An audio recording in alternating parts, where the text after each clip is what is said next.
जो 1 फरवरी 2023 को जो हमारी वित्त मंत्री के द्वारा जो बजट पेश किया गया है वो सभी वर्गों के लिए बहुत अच्छा है और खासतौर जो मध्यम और निम्न वर्ग के हमारे जो नागरिक हैं उनके लिए बहुत अच्छा है। अगर मैं निम्न वर्गों के लिए बात करूं तो हमारी प्रधानमंत्री आवास योजना के तहत 66% का बजट इस बार बढ़ा के दिया है आवास के लिए, क्योंकि प्रधानमंत्री जी का ये सपना है कि 2024 तक सभी के सिर पर छत हो। उसके लिए ये 66% जो प्रधानमंत्री आवास योजना के तहत है तो वो बढ़ा के दिया गया है। साथ साथ प्रधानमंत्री अन्न योजना को 2024 तक फ्री में जो राशन है उसको बढ़ा दिया गया है। व्यापारियों के लिए, मैं मध्यम वर्गियों के लिए बात करूं तो उसमें 7 लाख रुपए तक के जो आयकर के लिए छूट की सीमा कर दी गई है और सभी वर्गों के लिए, किसानों के लिए, सभी वर्गों के लिए बहुत अच्छा बजट है। गवर्नमेंट ने जो बजट पेश किया है, बजट कुल मिलाकर ठीक ठाक है, लेकिन अभी इसमें और सुविधाएं दी जानी चाहिए थी। जैसे इनकम टैक्स में आज बहुत साल के बाद उन्होंने कुल 50,000 रुपये छूट बढ़ाई है।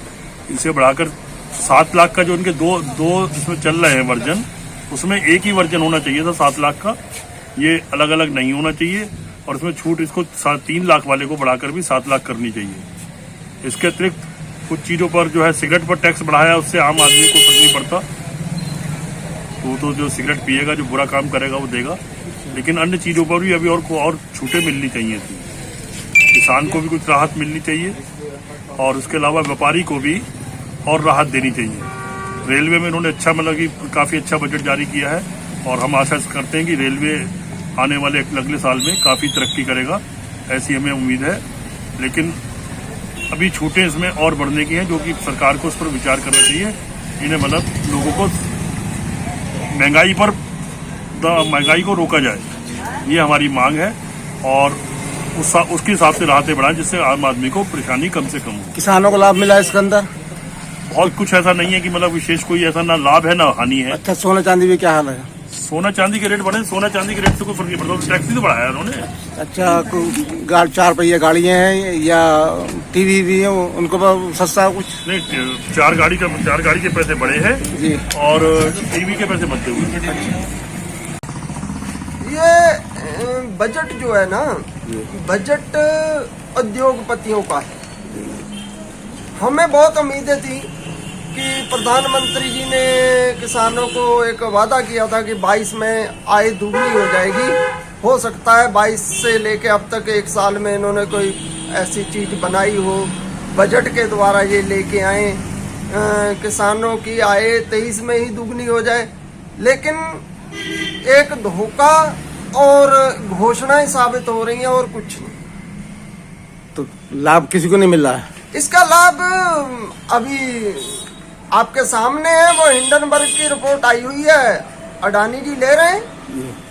इससे ज्यादा लाभ किसको मिलेगा भाई? उद्योगपतियों को लाभ देना, उन्हें दे रहे हैं ये अडानी, अंबानी, ये लोग मजे ले रहे हैं इसमें सरकार में। और किसको लाभ चाहिए? किसान को तो मारना है, किसान को बर्बाद करना है। किसान की सुनने वाला इस सरकार में कोई नहीं है। किसान आस लगाए बैठे थे कि प्रधानमंत्री जी ने ये कहा था कि मैं किसानों की आय दुगनी कर दूंगा।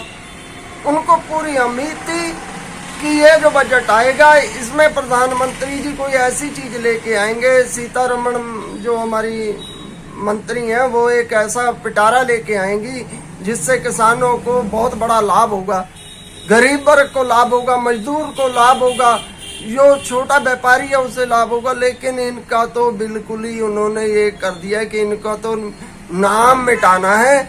इस बजट में तो किसानों का कहीं पे नाम भी नहीं आया, ना मजदूर का आया।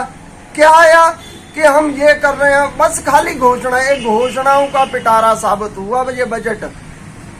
बहुत अच्छे से मैंने उसे देखा, बारीकी से देखने के बाद में मैंने कहा सिर्फ ये वो मदारी जो एक खेल करता है ना, तो वो कहता है अभी 2 मिनट रुको, मैं ये चीज दिखाऊंगा, मैं वो चीज दिखाऊंगा, अभी थोड़ी देर में ये चीज निकलने वाली है, तो लोग तालियां बजाते रहे। वही चीज हो रही है इस बजट में, मदारी का खेल हो रहा था, इससे ये होगा, उससे वो होगा, हमारा ये हो जाएगा, ग्रोथ बड़ी हो जाएगी। लेकिन अब हमें ये इस बात का जवाब दे देंगे तो प्रधानमंत्री जी ने ये भी घोषणा उसके अंदर है कि जो गरीबों को प्रधानमंत्री आवास योजना और टारगेट और बढ़ा दिया, जिससे राहत मिले, गरीबों को आवास बने, और काफी जो है और अनाज का भी कद्दा बढ़ा दिया। चुनाव को देखते हुए जनता को एक ढकोसला दिया है। बजट में ना तो किसानों के हित में कुछ, ना नौजवानों के हित में कुछ, ना बेरोजगारों के हित में, और ना ही किसी अन्य वर्ग के हित में इसका कोई लाभ है। ये एक ढकोसलेबाजी, एक छलछला है, और इसमें कुछ भी ऐसा नहीं है जिससे देश का और किसी नौजवान का, किसी बेरोजगार का, किसी किसान भाई का कोई भला हो। बजट में ऐसी कोई चीज देखने को नहीं मिली। ये बताइए कि प्रधानमंत्री ने जैसा भी ये समझ लीजिए कि फ्री अनाज गरीब को खाने को मिल रहा है, बिल्कुल कोई पैसा नहीं जा रहा। उधर फ्री उज्ज्वला योजना का जो स्कीम थी प्रधानमंत्री की, सिलेंडर गरीबों को मिल गए, और मकान प्रधानमंत्री आवास योजना में काफी लाभ मिला है गरीबों को। उसके बारे में क्या कहना चाहेंगे? देखिए, ये जान के एक प्रचार किया जा रहा है, कोई लाभ ऐसा जनता के हित में कोई नहीं पहुंचा। अब आप संसद 4-5 दिन से ठप चल रही है। अडानी मामले में सरकार के पास कोई जवाब नहीं है। देश को बेवकूफ बनाया जा रहा है, और 2024 के चुनाव को देखते हुए एक बनावटी बजट पेश किया गया है जिसका कोई वजूद नहीं है। और ना ही जो बात आप कह रहे हैं, कहाँ है बिजली के बिलों का? आप देखें, बिजली के बिल इतनी बढ़ोतरी के साथ यूज जनता कम कर रही है। इतना बिल है, जाके जनता को तो पूछिए। इनके भारतीय जनता पार्टी के लोगों के कहने से तो नहीं है। जाइए जनता में जानिए जनता कैसे त्राही त्राही मची पड़ी है। भ्रष्टाचार चरम सीमा पे पहुंचा हुआ है, बेरोजगारी चरम सीमा पे पहुंची हुई है, बिजली के नाम पे घोटाले, आवासों के नाम पे घोटाले। आप देखें तो सही, जनता में जाके देखिए, जनता जवाब देगी, और 2024 में इसका जवाब जनता देगी और सत्ता परिवर्तन होगा।